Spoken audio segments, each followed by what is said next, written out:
put this out on social media today, saying this is our hemisphere.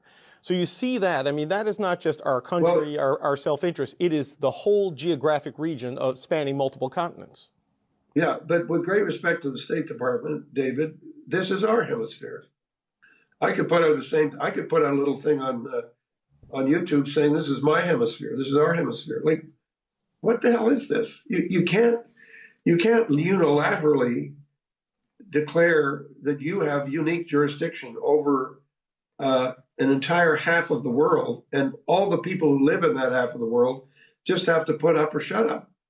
And that's not how the world works. The State Department put this out on social media. Oh, but it is how it works. It's called the Monroe Doctrine, and it is how it works. And the Donroe Doctrine, as Donald Trump is calling it now, that is precisely how it works. That's how it's always worked. Sorry for the last little bit. I think probably the last 15 years, it hasn't worked that way.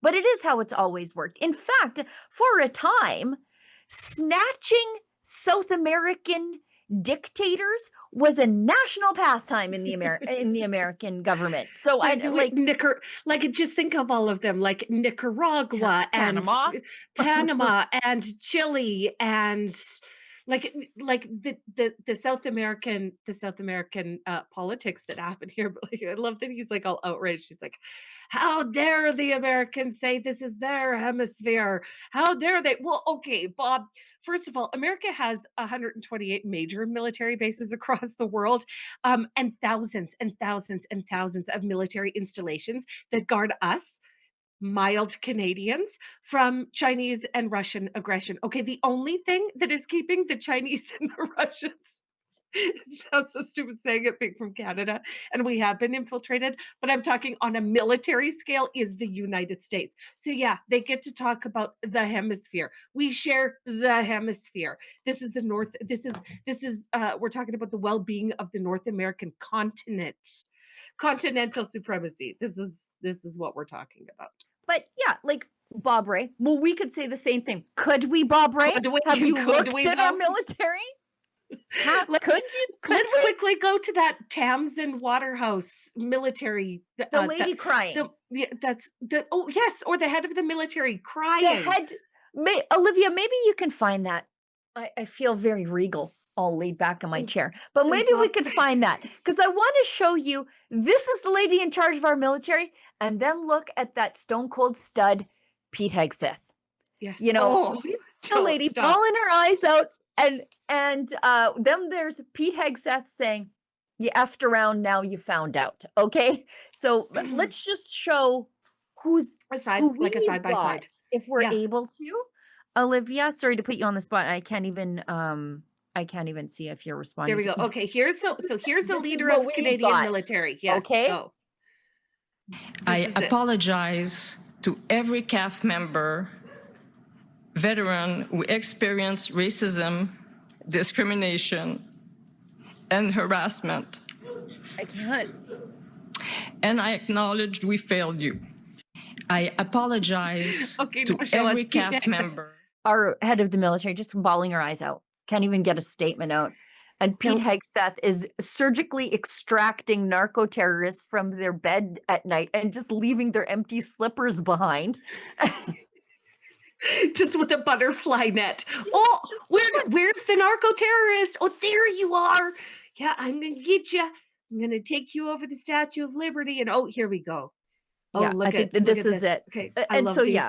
Anyways, his suits. I love his tie. I love everything. I love his entire aesthetic. His his Crusader cross tattoo. I have that on my hand. Everything about this guy. So I guess we'll watch this and then we'll ask Bob Ray again. Could we say this is our hemisphere after hearing from this fella? In the middle of the night. Nicolas Maduro had his chance, just like Iran had their chance, until they didn't and until he didn't. He effed around and he found out.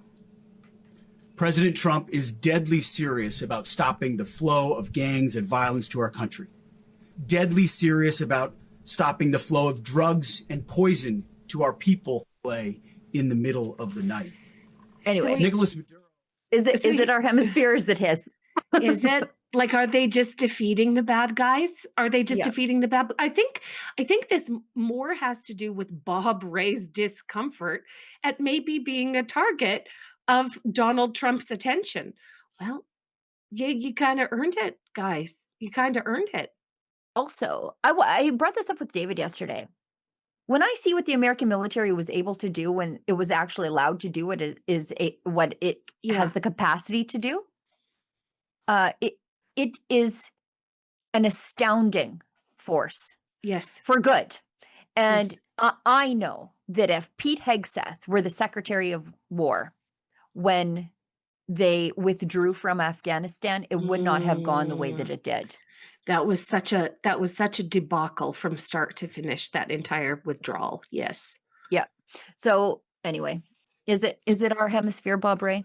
I mean, could we say that? Because I don't think thousands we can't of get a military pipeline built. installations. Yeah, we can't get a pipeline built. The only reason we haven't been absolutely molested as a country by Russia, China is because the Americans are right there, and we are a strategic interest to them, particularly us out here in the West with all of our, uranium, potash, and oil.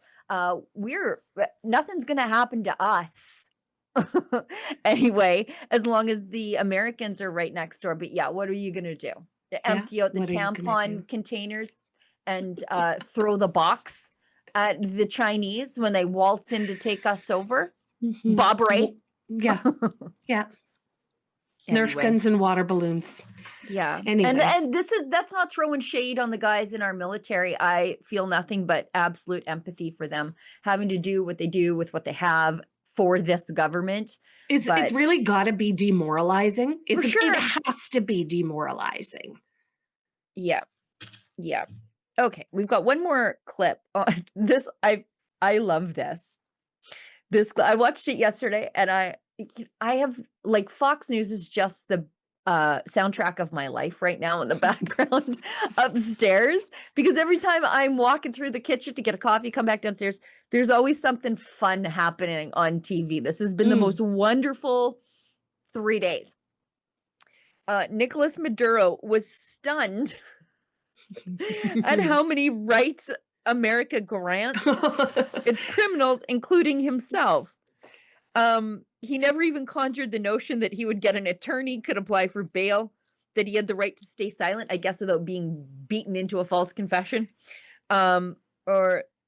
No, seriously, there is nobody more shocked to find himself in a New York courtroom than Nicolas Maduro. Okay, he thought that when this was going to happen, it was going to be lights out and that's it. And then he's like, well, I don't know what's happening here. Yeah. He thought when that bag went over his head, or when the earmuffs went on and the sleep mask went on, that he would be just standing before the Lord trying to plead his case. And no, apparently he's going to be in a New York courtroom. He's got a whole new bushel of problems.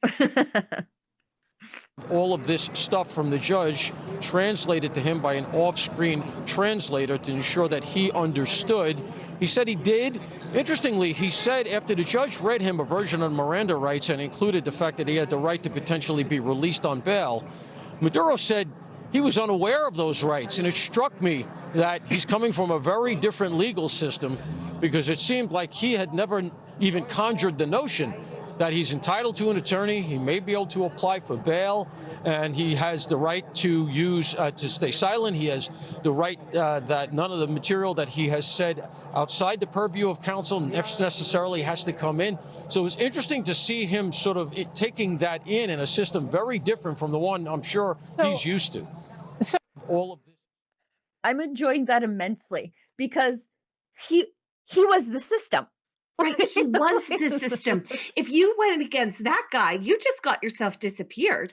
This went for all sorts of citizens in Venezuela, and if that was a threat, I mean, this is why so many people fled the nation in the time that they could. You know, if they had an opportunity, they did. But it's hilarious that he would be shocked that this is how a court system, a functioning democracy works. Do you know what now I realize the absolute fear that he was living in until he went in front of that judge. And it makes me so happy to know it. Like, I realize that makes me a terrible person. But like, as I said to David yesterday, when people are like, we have a national week, I guess, of mourning in Cuba over 32 dead narco-terrorist protectors. And I was like, I've never been happier to hear that 32 people are dead.